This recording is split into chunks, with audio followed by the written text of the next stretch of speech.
People are bidding $100,000 for one of the MTG cards that hasn't been printed yet. That is sad to hear. What?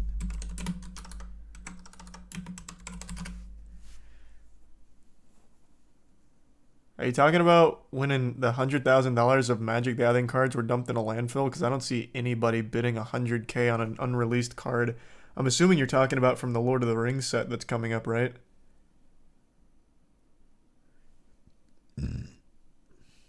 No, the One Ring card. It's a 1 of 1. Oh, yep. Hold on. You're right. Rarest MTG card may be too rare for its own good. I will say that's a fucking banger looking card. That looks nice. Throughout the recent sets, Wizards of the Coast and Hasbro have been pushing the artificial collectability of MTG more and more. New foiling, art treatments, serialized cards, yeah. The Lord of the Rings set. The One Ring. It's a serialized 1 of 1 copy of the One Ring. This incredibly apt card will technically be the rarest in MTG's history, which should make it exceedingly expensive considering a single Magic the Gathering card is sold for 800k previously. That's the PSA 10 Black Lotus, the Alpha Black Lotus. It's not entirely unreasonable to imagine the One Ring selling for $1 million. In reality, however, this prospective price tag might be a little wide of the mark. After all, the Brothers War serialized cards all sold for significantly under the theoretical value which we calculated. I don't know the Brothers War cards. I gotta pee real bad though, so give me just 1 second before I dive more into this. Thanks to the resub, Harvey, Nirmal, Dolphin, and Weidman.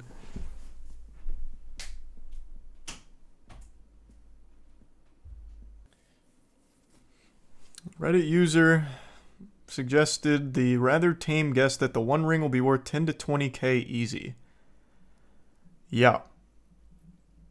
100%. So, do you pull this card? Or how does it work? Oh, so yeah, you do have to pull it right here. It just might not get unpacked. I mean, people are really upset with Wizards of the Coast, and with great reason recently. There are so many things to dislike about the way Wizards has been operating over the last couple of years.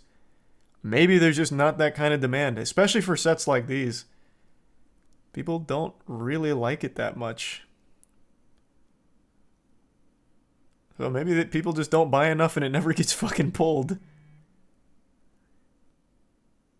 It's entirely possible, for instance, a new player could find, play, and ruin this card accidentally without telling anyone. Oh, that's such a great thought. What a colossal backfire. A, it never gets unpacked because no one's buying it because they're fed up with Wizards. Or B, some guy buys it because he likes Lord of the Rings. He gets the card and he's like, I don't even really fucking play the game. So he just like throws it in a box somewhere and it's never heard of again. That's so good. Lore accurate to the One Ring. Lore accurate, yeah, that would be 100% on the money.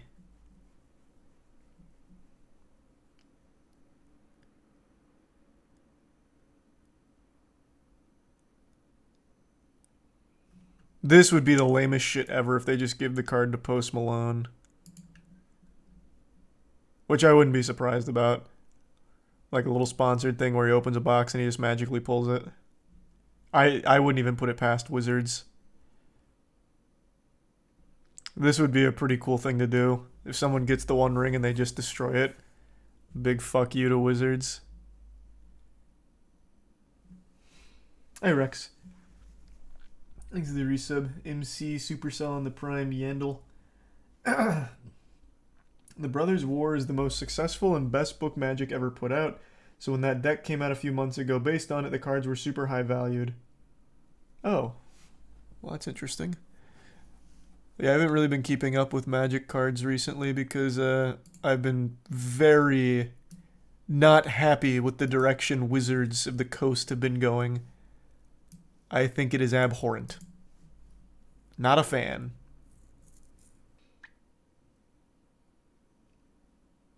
Does anyone know if his elbow was on Hunger Games Part 1 or 2?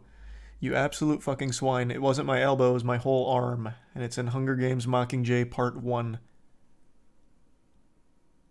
Card does look hard, though. It's a beautiful looking card. This is a nice looking card. I agree. But fuck Wizards.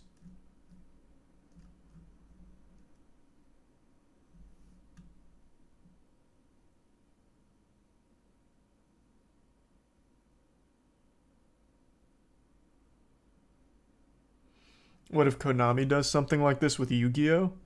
I don't think it'll be as poorly received because Konami has actually been making some decent choices when it comes to like the card game itself. Not like tournaments and supporting the tournaments or anything, but like the way they do the cards. So like they had their recent 20th anniversary or whatever, and it was literally $4 packs.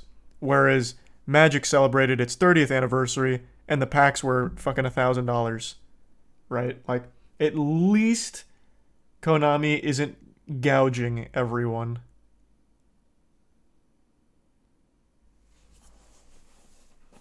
Oh, Wizards and Hasbro's ass, but Magic the Gathering is dope, better than most TCGs. I know. I still prefer Yu-Gi-Oh! I'm still a Yu-Gi-Oh! Guy, but I do appreciate Magic, even though I've never been super hard into the actual competitive playing of Magic. Is there some Skull and Dice for you? Like, I'd be lying if I said I didn't really want this card. But I won't give in. I'm not going to be like little Gollum out there trying to hunt it down in these boxes when I'm pretty confident they're going to do some sketchy shit with it anyway to ensure it ends up in someone's hands that will post about it online somehow. They wouldn't allow this to just flop, I don't think. These are tier 1 artifacts.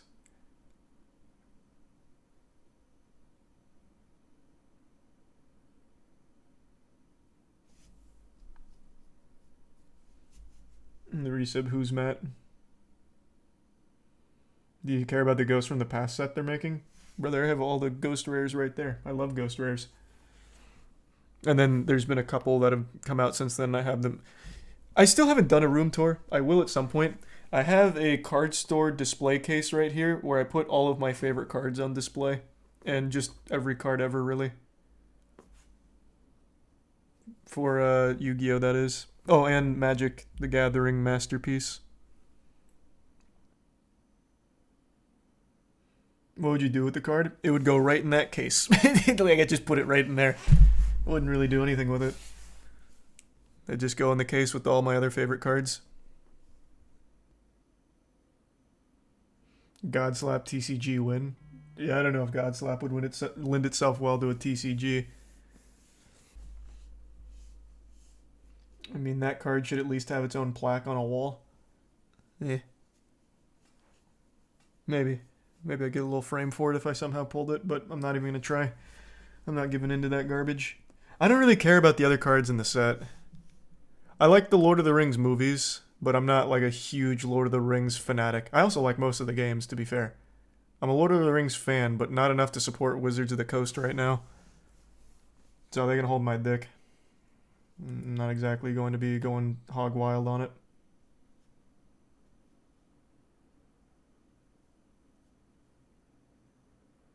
The starting offers from collectors are 100k plus. Well, that's how we got here, because that's what chat was telling me. The fact someone would pay that for this is nuts.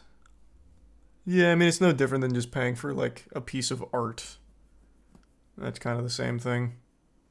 Like, this has no use. You can't even, like, you can't play this card. Like, what does it do? Does it do the same thing as a Soul Ring? Like, I have no fucking clue. If it says in the article somewhere, I certainly missed it, but it's not playable. It's just a collector's thing, so it's literally just an art piece. You see the new free Ghostwire Tokyo update? Seems nice. No, I didn't see that at all. It is playable? Well, what's it do? Did I miss it somewhere in the article?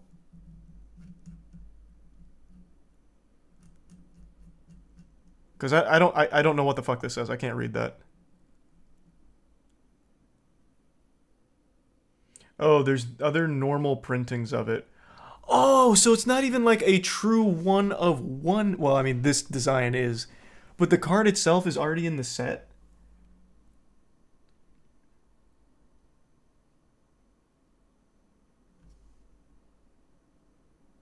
Oh, that makes it even worse then.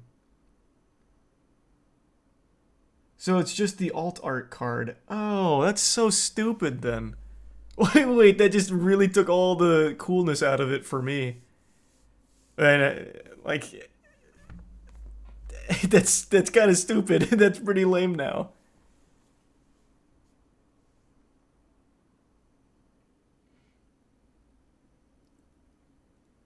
That's still cool. I mean, the art's still cool, but like the prestige of it is no longer that interesting.